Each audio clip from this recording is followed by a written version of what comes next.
Hi, everyone. Thank you very much for joining me today. My name is Nicola Corti, and today we're going to talk about what I learned from publishing libraries for 10 years to Maven Central.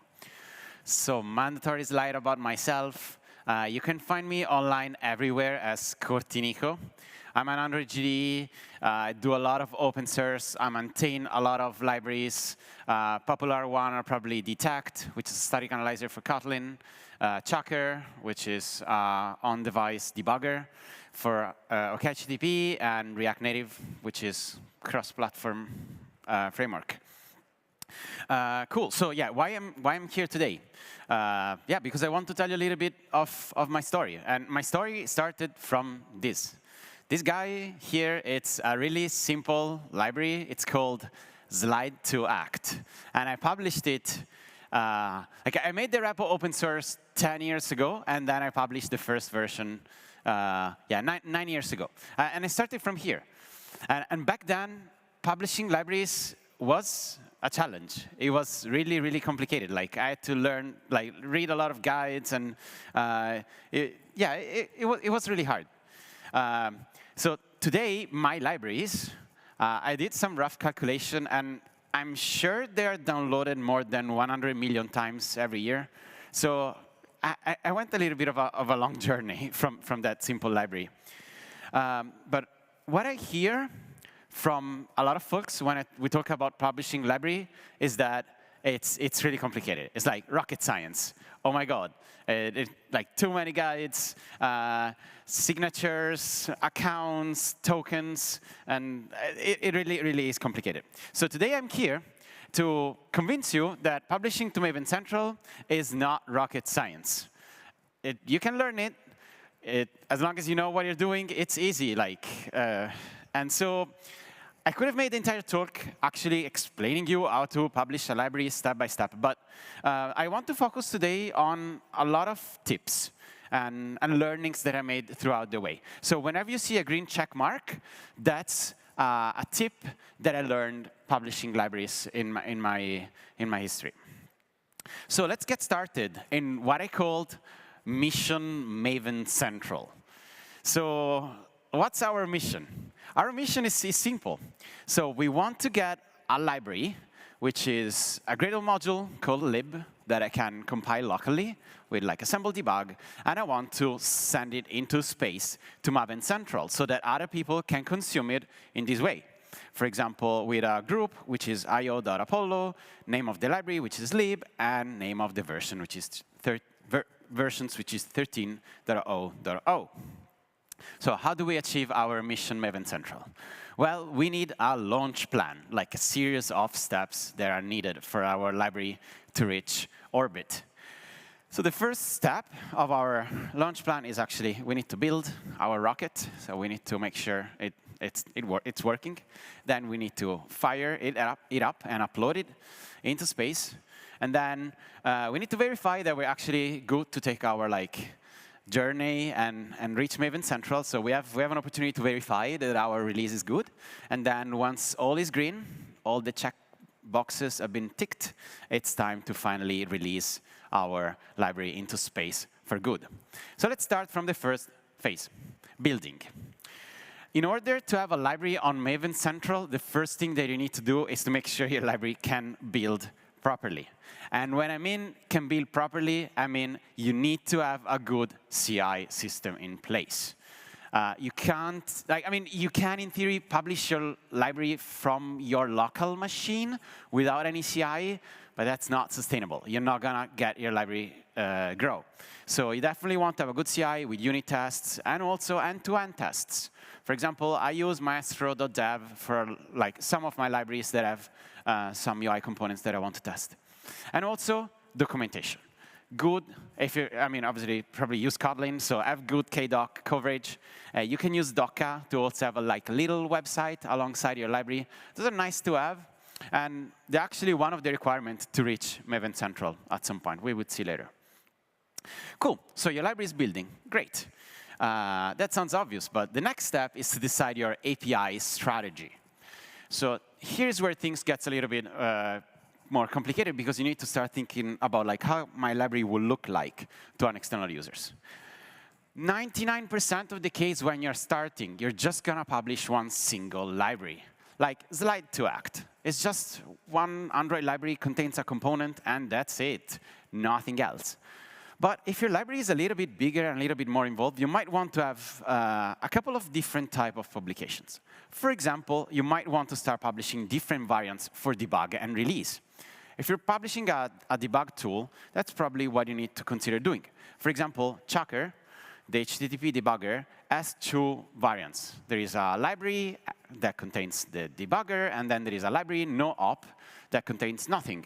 So your project will still compile, but the debugger will render only when your application is on debug. Cool.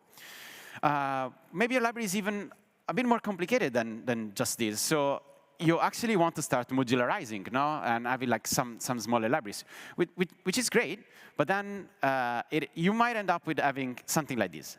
This is Ktor on Maven Central, and Ktor has like a lot of like mini libraries that, for example, one library for the client, one for the server, one for the WebSocket integration, and so on. Yeah, so like start thinking how your library will look like to your users. So you're going to ship a single one, you want to ship multiples. And when you ship multiples, how are you going to version them? Are you going to use the same version number for all of them, like Ktor does? Maybe, yeah, that's a good approach. Other times, you end up having different libraries with different version numbers that you need to orchestrate. And so if you reach the point, which is far down the road of like complex library, you probably need a BOM. So a BOM is an acronym for Bill of Material, and is a special dependency that you also publish to Maven Central that contains the recipe of all of your other sub-dependencies. So you're publishing these, and you're telling like, hey, if you happen to use dependency A, B, or C, those are the version numbers you need to use so that everything works well together. And you do that in Compose. So in Compose, for example, you apply this platform dependency, which is the Compose BOM. And then when you apply the dependencies for every single Compose library, you don't specify the version because the BOM is specifying the version for you. So this is like from really simple to like more advanced libraries down the line. As you start, probably you just need a single library, so you don't have to think about the BOM, at least at the beginning.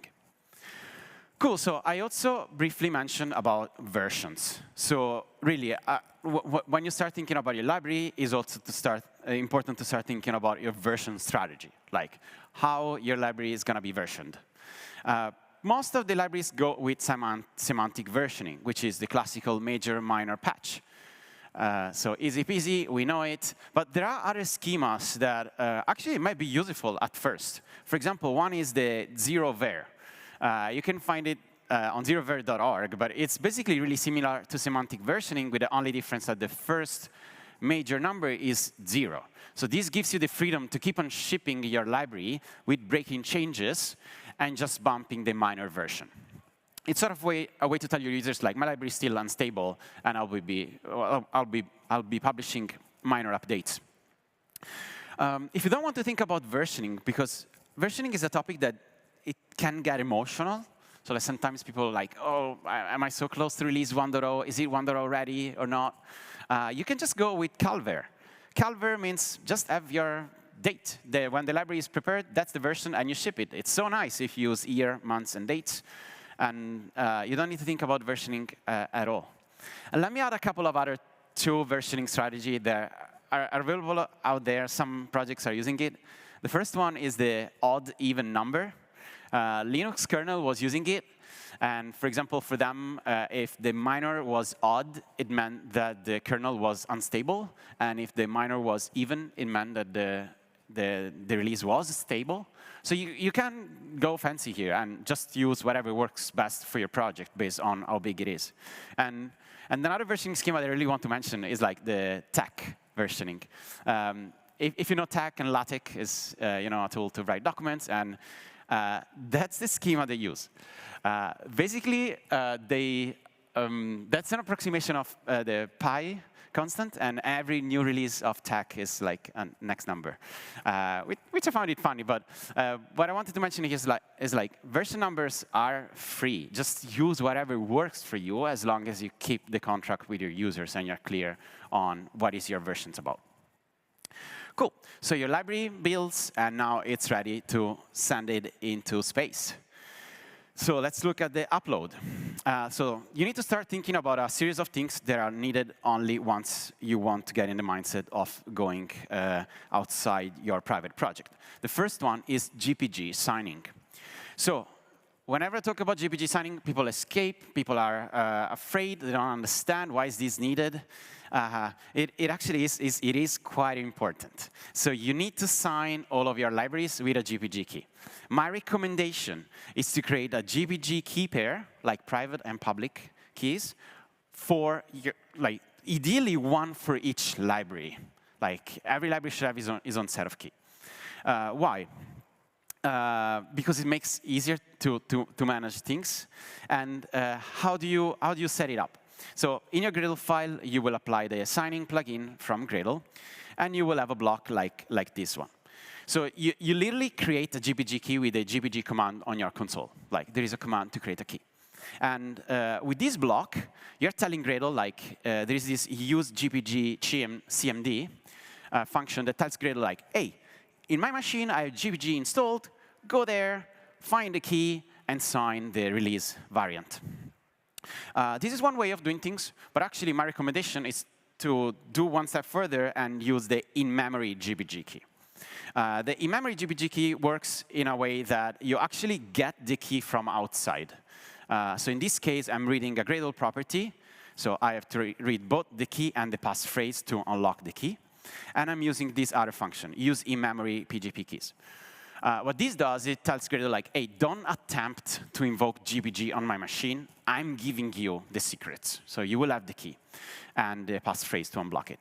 Why this is better? Because you want GPG signing to happen on your CI. And you don't want your CI to deal with, is GPG installed, which version of GPG is installed, is the key in the keychain. You don't want to deal with that. You just want to have GPG key and passphrase saved in secrets.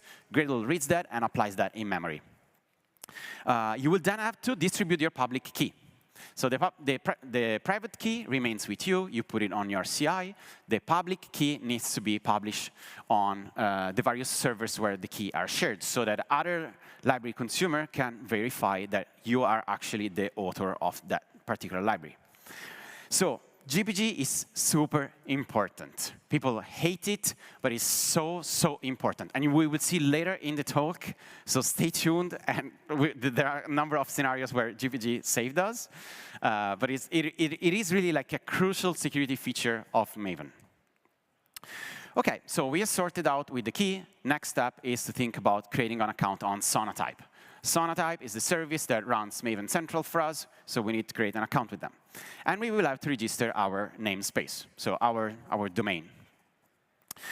So if you want to publish a library like, as we saw before, io.apollo, you will have to verify your DNS.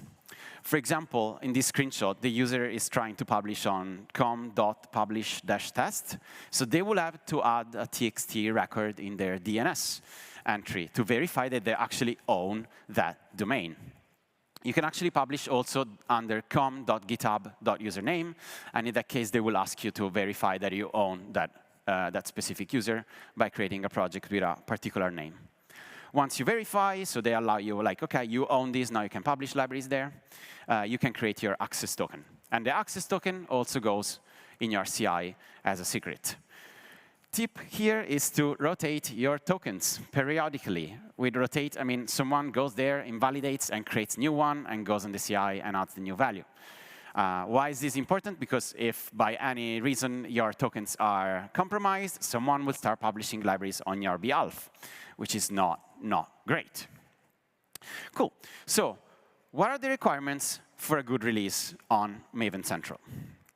Let's look at a library. This is a publishing of Detect, version 1.23.8, and let's see what's needed. So those are like a lot of files, but there is one file that is the most important of it, which is the jar file. Like, if it's a Java only library, it's going to be a jar. If it's an Android library, it's going to be a AAR. But we need the code. Like, that's the code that we're going to execute. But not only that, there are a couple of other things that Maven Central requires you to have in order to be able to publish. The first one is the sources.jar. That contains the source code, so not the bytecode, not compiled code of your library. When you command B in IntelliJ and you look at the classes of your library, you're actually downloading that sources.jar. So that's why Maven Central wants that file to be there. And then a java.jar. As I said at the beginning, it's good to have documentation because IntelliJ will consume that and will show documentation in line as you type code from your library. So those are needed. They need to be there. But not only that. There is the POM file. So the POM file is an XML file, which is like a manifest of your library. It describes what your library is about, who is the author, what are the dependencies, what is the version, and so on.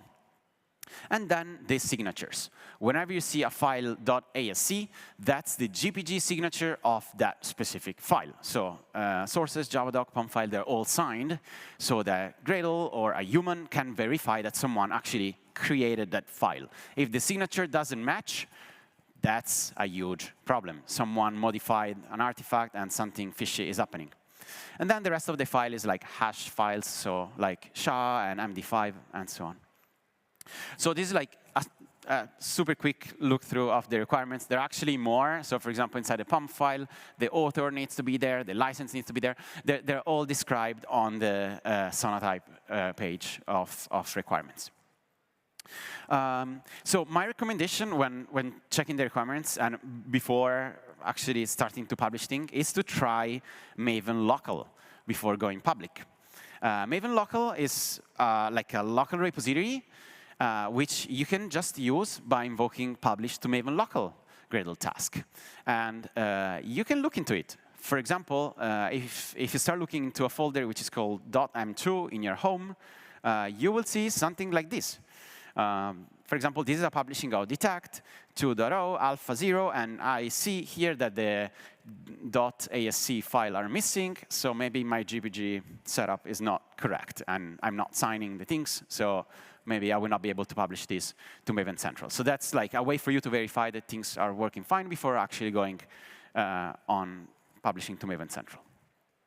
And so there is like one tip that is probably the most important tip here, which is the autopilot. So those buttons there. And you want to automate all the things. When you do publishing, you don't want to do publishing from your local machine. That's recipe for failure. You're going to publish things that are wrong. You're going to publish wrong versions. You will forget the keys. Terrible idea. Try to automate as much as possible. I used to have like bash scripts that were helping me, but also not ideal. You should use Gradle plugins that help you in publishing. So there are a number. I want to call out some. So in theory, Gradle offers a plugin called Maven Publish for publishing, but I would not recommend to try to use only Maven Publish. I know people say like, OK, but I don't want to use any third-party things. Just give me whatever Gradle gives you. And Gradle has these, but it is quite involved to configure. I would not recommend you use it. Instead, I would recommend those other two. The first one is Gradle Nexus Publish plugin. Quite good. I've been using it for a lot of my libraries. And then there is another one that I think is the standard out there. It's from Nicola Corti, Gradle Maven Publish plugin. Those are great. They have great documentation. They explain the same things I'm telling you today more in detail. So just pick one of those, start using it, and you'll do great. But also it's important that you understand what's happening under the hood to have an idea of what's going on. Cool. So now your release is ready, is in like low Earth orbit. No, you still have an opportunity to verify if you want to fly in space and never reach Earth. And so you have an opportunity to verify your library. No? And there are two ways that I would recommend to verify your library. The first one is through a snapshot repository, and the second one is by using the staging repository. So the snapshot repository is a way for you to stress test your publishing pipeline. So what's the idea behind snapshot? The idea is that you're going to publish a version of your library called version-snapshot uppercase It needs to be called in that way. And you're actually going to publish the next version. So if your library, you publish like 1.0, then you're going to publish version 2.0-snapshot, so that people can try the snapshot if they want. Publishing snapshot has less strict requirements. For example, you don't need to GPG sign it. So it's a bit easier. And the same versions can be republished. So this is the catch. 2.0 snapshot can be republished over and over and over. Which is great because you don't need to consume a new version number. But at the same time, if you are an app consumer and you're using a library which is 2.0-snapshot, it means that today your app builds, tomorrow maybe not, because they shipped a breaking change. So be extremely careful when depending on dependencies that are like snapshot dependencies. It's good for trying things out, but it's not great for shipping production application. They're also living in a different repository, so it's not actually on Maven Central, it's on another repository, which is this one. And yeah, like, I mean, Sonatype has been running them. They actually went through a migration in June. Some things regressed, sadly. So the snapshot repository has the browsing, which is not available. You can still use it, but you can't look at the files over the libraries that have been published, which is not great.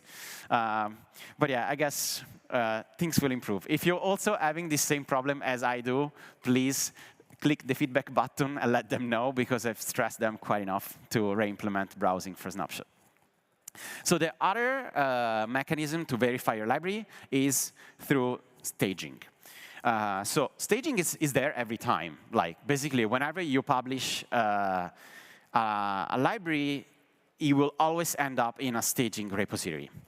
A staging repository is sort of like an antechamber of Maven Central. So all of your things end up there, and then from there, they go to Maven Central. And a staging repository goes through 3 phases. The first one is open. When you start publishing, you ask Maven Central, like, hey, I want to publish stuff. So a new staging repository will be created for you, and then the things gets uploaded there. Once everything is uploaded, you can close the staging repository. That means, like, hey, I'm done. Validate my stuff. Make sure that everything is good. So Sonatype will check, like, hey, are the signatures there? Is the POM file correct? And so on and so forth. If everything is green and the staging repository was closed successfully, then you can release it to Maven Central. By that point, library is out. You can't delete it anymore. Why I'm telling you this? Because some of those Gradle plugins that I mentioned, they have tasks that lets you manipulate the state of the staging repository. For example, there are tasks like close and release a Sonatype staging repository. It's called like that because that task will both close and release your staging repository. A staging repository looks more or less like this. This is the UI of Sonatype. You can go inside. You can check which files are about to be shipped. You can see that the validation was green. So on top, you have 2 buttons to either publish it, so you go to the last step, released, or drop it if you're, say, like, OK, no, actually, I don't want to go to Maven Central with that. My suggestion is the first time you do a library, you actually want to only close the staging repository. So you can go on this UI, check what's happened, what is about to be shipped. That version is 0.1 and not 1.0, because otherwise you're going to burn it. And once everything is ready, you click Publish manually, and you're good to go. From there on, you can use tasks like this one, close and release, so that your CI will both close and release, and you will not need to manually log in and click the Publish button whenever the release is ready. So, cool. Everything is green. The release is in space. And the thing with releases is that they are immutable. So once they are in space, they're gone. Like, you can't do anything else with that. So that's why I'm saying, like, try to be cautious on what you do, because things can go pretty wild and badly.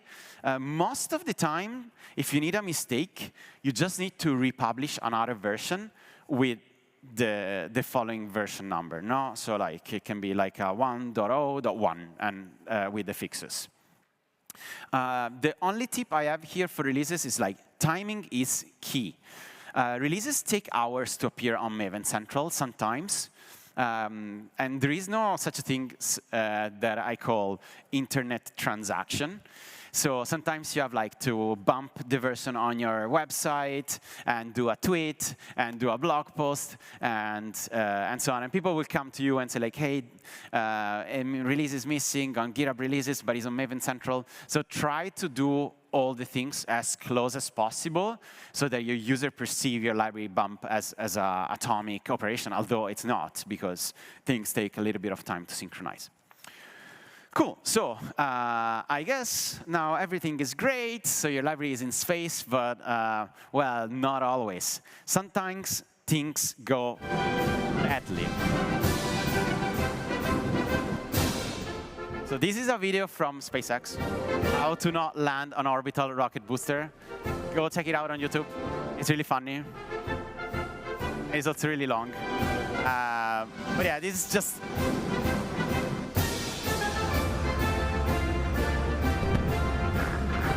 Yeah, well, so things can go south really bad, not just for you, but for the entire ecosystem. So a lot of the things that I talked about today are safeguards to protect us against failures. And today I want to walk through some of those that I witnessed and yeah, what I got out of it. The first one is Circle CI is pwned. I don't know how many of you are using Circle CI.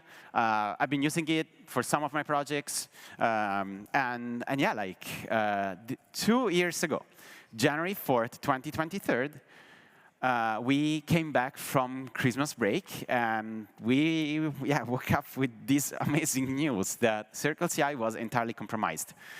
All of their secrets have been potentially exposed, which is really bad, because you need to rotate all the tokens, like GitHub tokens, NPM tokens, Sonatype tokens, any secret needs to be voided and recreated. It's a lot of work, but I think what is even more painful is revoking the GPG keys. Like, you need to revoke a key, publish the revoke certificate, and create a new key. So that's why you want to make sure your GPG keys are isolated and your tokens are isolated.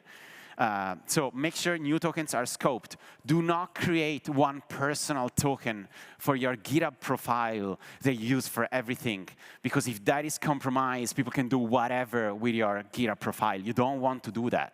You probably want to have a specific GitHub account called mylibrary-bot that is responsible of the publishing, and create a token that has only access to do the things that are necessary for the publishing.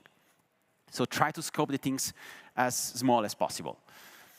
Then there is another failure, which is really interesting. It's called a confusing dependency. That's a blog post from Martin Brown, which is somewhere around at this conference. And I send greetings to him for writing this, because this is a really interesting experience of how things can go south. So he was building like a weekend project. This is recording audio with a timer. Okay, and he wants to use an external dependency, which is Android audio recorder. Great. So it goes, and this library specifically is on Jetpack.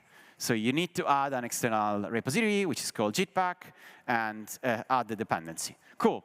Start the application, and then what happens is that the application insta crashes with missing permission internet, which is not great, because I'm building a timer and I don't know why this app is trying to access the internet. There is no reason. And so we start looking inside what is happening, and we realize that this this library, in the constructor of the library, it actually is trying to resolve INET address, which is fishy, because if you go on GitHub, actually, the code of the library is the one below. This activity equal activity, and that's it. So why there is more things going on here? Even worse, if you comment out the Jetpack, well, in theory, your code should not compile anymore, no, because the library says that it's distributed through Jetpack. Actually not. The project keeps on compiling. So that's super suspicious. So what is happening? In that repository is blocked there is Google and JCenter. So Google is private. No one can publish there. It's another repository. But JCenter is public. I mean, for people that are not familiar with JCenter, it used to be like, I mean, I don't know if there are people not familiar with JCenter at this point, because it makes me feel a bit old. But yeah, it used to be like an old repository for Android dependencies and Java dependencies. So it means that the library should be coming from JCenter, definitely not from Google.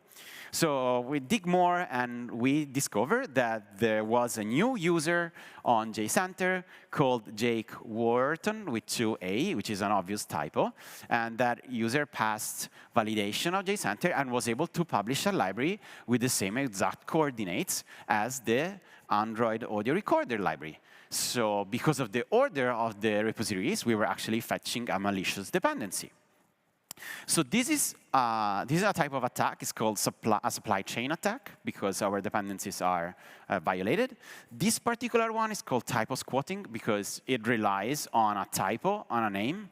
And I actually saw one also the other day where like email from Microsoft are actually coming from RN Microsoft, because RN looks similar to a M.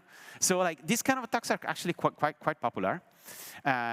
And yeah, like just by relying on a double character here, they were able to publish malicious code. JCenter back then was way less strict to validation. Maven Central and Sonatype, they're way stricter on what they allow, luckily. So now you might say, like, you see like how boring it is and how complicated it is to go through those steps. Well, it's to save us from scenarios like this one. So yeah, my suggestion here particularly is to pay extreme attention when you use more than one public repository. So if in your build.gradle repositories block, you have both Maven Central and another public repository, you can have really big troubles, like this other one, which is called Maven Gate. So this has been disclosed last year. It hasn't been used. So like security researchers described it, how it will work out. But so far, there has been no recorded attacks that are using it. But it is concerning. So let's look at, for example, at your build.gradle file. You have this repositories block with Google, which is a private repository. As I said before, only Google can publish there. And then you have Maven Central, which we talked about this entire talk, how to publish there. Great. And then you start adding also JITpack. OK, let's suppose that I have a library called io.apollo. That's a group. Library is called lib version 1.0. And this library is on Maven Central. Cool. Then at some point, as everything in open source, I burn out. I don't like to maintain this library anymore. And I abandon it.